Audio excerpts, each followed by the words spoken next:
শ্রীলঙ্কার ভয়াবহ সন্ত্রাসী হামলার তীব্র নিন্দা জানিয়েছে বাংলাদেশ। একই সাথে সন্ত্রাসীদের কোনো ধরনের ছাড় না দেওয়ার হুঁশিয়ারি দিয়েছেন প্রধানমন্ত্রী শেখ হাসিনা। ব্রুনাইয়ে 3 দিনের রাষ্ট্রীয় সফরের প্রথম দিনে প্রবাসী বাংলাদেশিদের দেয়া সংবর্ধনায় তিনি এই হুঁশিয়ারি দেন। বলেন, বাংলাদেশের মাটিতে সন্ত্রাসীদের ঠাঁই হবে না। এ সফরে ব্রুনাইয়ের সাথে বাংলাদেশের কৃষি ও জ্বালানি খাত সহ 7টি সমঝোতা স্মারক সইয়ের সম্ভাবনা আছে। ব্রুনাইয়ে 3 দিনের রাষ্ট্রীয় সফরের প্রথম দিনে প্রবাসী বাংলাদেশিদের দেয়া সম্বর্ধনায় অংশ নেন প্রধানমন্ত্রী শেখ হাসিনা। দেশটির রাজধানীতে এম্পায়ার হোটেল অ্যান্ড কান্ট্রি ক্লাবে এই সম্বর্ধনা দেয়া হয়। এতে অংশ নিয়ে প্রধানমন্ত্রী কথা বলেন শ্রীলঙ্কায় ভয়াবহ সন্ত্রাসী হামলা নিয়ে। এ ঘটনায় তীব্র নিন্দা জানিয়ে প্রধানমন্ত্রী বলেন, সন্ত্রাসী তাদের কোনো ধর্ম নেই।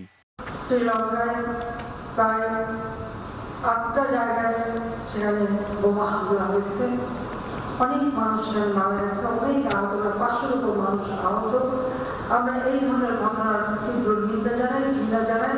তবে জঙ্গিবাদ, সন্ত্রাস নির্মূল করার জন্য বাংলাদেশে আমরা জিরো টলারেন্স ঘোষণায় শুধু দেইনি, আমাদের সমস্ত গোয়েন্দা সংস্থাকে আমরা সবসময় সতর্ক রেখেছি এবং এই ধরনের কোনো চিহ্ন কোথাও এলে পরে আমরা শাসকের ব্যবস্থা নিচ্ছি।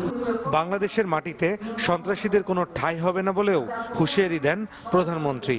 এ সময় সন্ত্রাসবাদ ঠেকাতে সবাইকে একসাথে কাজ করার আহ্বান জানান তিনি। বাংলাদেশের মাটিতে কোন রকম সন্ত্রাস, জঙ্গিবাদ, দুর্নীতিবাজ, মাদকাসক্ত এর কোনো স্থান হবে না। পরে প্রবাসী বাংলাদেশিদের দেয়া নৈশভোজে অংশ নেন তিনি। এর আগে স্থানীয় সময় বিকেল 3টার দিকে ব্রুনাইয়ে পৌঁছান প্রধানমন্ত্রী শেখ হাসিনা। তাকে স্বাগত জানান ব্রুনাইয়ের যুবরাজ আল মুহতাদি বিল্লাহ।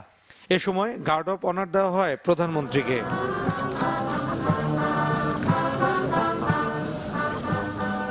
আনুষ্ঠানিক অভ্যর্থনা শেষে এম্পায়ার হোটেল অ্যান্ড কান্ট্রি ক্লাবে যান প্রধানমন্ত্রী শেখ হাসিনা।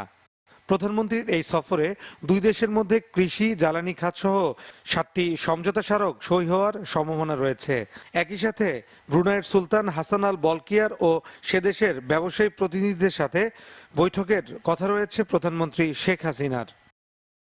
ফয়সাল হোসেন, চ্যানেল 24।